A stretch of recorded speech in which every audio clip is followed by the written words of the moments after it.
किया नोएडा, इतना डेवलप किया यहाँ पर कि आज वहां पे 10,000 से ज्यादा कंपनियां हैं। 10,000 से ज्यादा नोएडा में मेट्रो बैठाया गया, उसी हिसाब से एयरपोर्ट बना दिया गया। जेवर एयरपोर्ट नोएडा में बन रहा है और वहां पर पब्लिक ट्रांसपोर्ट नहीं है। आप सोचिएगा कि ट्रेन से चल जाए नोएडा में, ट्रेनें नहीं जाती है। इतना डेवलपमेंट किया गया, क्यों? प्लान तरीके से किया गया। और जो जो कमियां थी ना, उस सारी कमियों को इस अथॉरिटी ने पहचाना। और अब नोएडा को प्लानिंग कैसे होती है? कोई गांव है, ये कोई गांव है, यहाँ पे लोग बसे होंगे, तो नोएडा अथॉरिटी जो है ना, Noida development authority, NDA authority को लोग कहते हैं नोएडा डेवलपमेंट अथॉरिटी। आती है इस गांव में आती है और गांव के लोगों से जमीन खरीद लेती है। कहती है कि देखिए खाली जो खेत है ना, अब इसका सेक्टर विस्तार किया जा रहा है, ठीक है, ये जमीन हम खरीद लेते हैं। तो जमीन कौन खरीद लेगा? नोएडा अथॉरिटी। जमीन कौन ले गया? नोएडा अथॉरिटी। किसानों को उनका मुआवजा दे देगी, बेहतरीन ढंग से मुआवजा दे देगी। एक खंभा गाड़ने से पहले सबका पैसा दे देगी। ये नहीं कि किसान को क्या चाहिए, 3 गुना 4 गुना रेट चाहिए, रेट अच्छा दे देगी, सब कुछ सही कर देगी। ज्यादा कोई नौटंकी करेगा तो उनके खेतों में नाली पास कर देगी। दोनों काम करती है वो।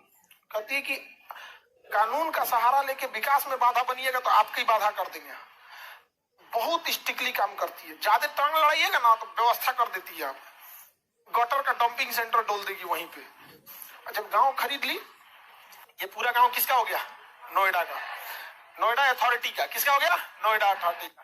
तो 2-3 महीना के अंदर अंदर पूरी गांव को किसने खरीद लिया? नोएडा। अब नोएडा इसमें शहर बसाएगा। नोएडा का विस्तार हो रहा है ना, सेक्टर 1, सेक्टर 2, सेक्टर 3, अभी सेक्टर 145 तक चल गया है। अब ये एक गांव खरीद लिया, एक गांव का क्या बना देगा? एक सेक्टर। अभी सेक्टर ले लिया यहाँ पर, इसका कुछ सेक्टर का नाम रख देगा 140, 150 जो भी, इसके बीच से ले जाएगा मेट्रो। समझा गया? अब मेट्रो के नीचे से ले जाएगा सड़क, सड़क के पैरेलल क्या चल रही है? मेट्रो। अब मेट्रो के लिए झमेला नहीं है, सड़क के बीच में जो डिवाइडर बनता है ना, उसी डिवाइडर पे मेट्रो का खंभा। तो मेट्रो ने जमीन कितना लिया? 0, क्योंकि सड़क के बीच में जो डिवाइडर होता है, एक लेफ्ट एक राइट वाला डिवाइडर होता है ना, उसी पे क्या गाड़ेगा? मेट्रो का खंभा। ऊपर मेट्रो, नीचे सड़क, जगह जगह सड़क पार करने वाला अंडरपास, नहीं तो अंडरग्राउंड। अब इसमें वो बसाना चालू करेगा। ये एरिया को कह देगा ये ग्रीन जोन। कुछ एरिया क्या कहते हैं? Green zone. ये भी ग्रीन, ये भी ग्रीन, ये ग्रीन जोन। अब इसमें कोई घर नहीं बन सकता है।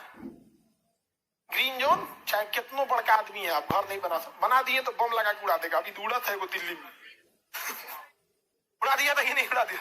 ज्यादा करिए उड़ा देगा। यहाँ बनल बनाओ घर उड़ा देगा यहाँ पे। तो या एक ग्रीन जोन घोषित कर दिया, उसमें बनेगा पार्क वगैरह। अब उसमें क्या कर देंगे समझो, वहां पे ये एरिया जोड़ देगा इंस्टीट्यूशनल, इधर दे दिया इंस्टीट्यूशनल। अब इसमें आप स्कूल खोलिए, कोचिंग खोलिए, यूनिवर्सिटी खोलिए। इसमें अगर आप जमीन खरीद के एगो रेस्टोरेंट खोल दीजिए, अगले दिन JCB लेके बुलडोजर लेके चला आएगा। खोल के देख लीजिए बस। उसमें अगर आप रेस्टोरेंट खोलती भी है ना, तो इंस्टीट्यूट का अपना कैंटीन होना चाहिए। बाहर का आदमी आके नहीं खाएगा, स्टूडेंट ही खाएगा। इतना हाईली स्टिकेट वहां पे है। ये सारा एरिया पहले से कोई ईंटा नहीं जोड़ेगी नोएडा अथॉरिटी। अपना एगो ईंटा होता है ना, ढेला ना देगी आपको, लेकिन वो डिसाइड कर देगी इस एरिया में इंस्टीट्यूट खोलना है। अभी बताओ, अगर हमको यूनिवर्सिटी खोलना है, नोएडा ऑफिस में जाएंगे, हाँ आइए, जाके देख के आइए कितना साइज का, कितना एरिया लेना है, ले लीजिए। हमें किसान से लेना है, किससे लेना है? अब वो हमको 2 ऑप्शन देगी, कहेगी कि देखिए एक के बार खरीदिएगा जमीन तो पैसा ज्यादा लगेगा, एक काम कीजिए हमको 100 साल के लिए भाड़ा पे ले लीजिए, रेंट पे।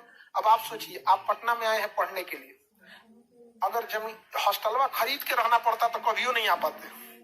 हर महीने रेंट देते हैं, पता भी नहीं चलता है।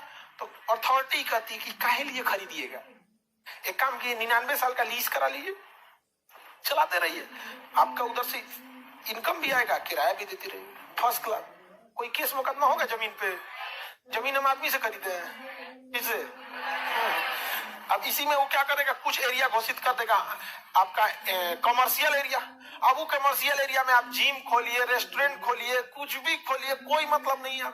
कुछ एरिया ये घोषित कर देगा रेसिडेंशियल एरिया। क्या कर देगा? रेसिडेंशियल। इसमें अपार्टमेंट बनाइए बड़का, 50,000 आदमी उसी में रह जाएगा। एक के अपार्टमेंट में सोसाइटी बनाता है 30,000 आदमी के रहने का। अपना अपना माचिस के डिब्बा ऐसा घर होता है, 2 BHK 3 BHK कहा जाता है। पोल्ट्री फार्म आदमी उसी में रह जाता है। कितना बेहतरीन हो गया। अब आदमी कहाँ रहेगा? रेसिडेंशियल एरिया में।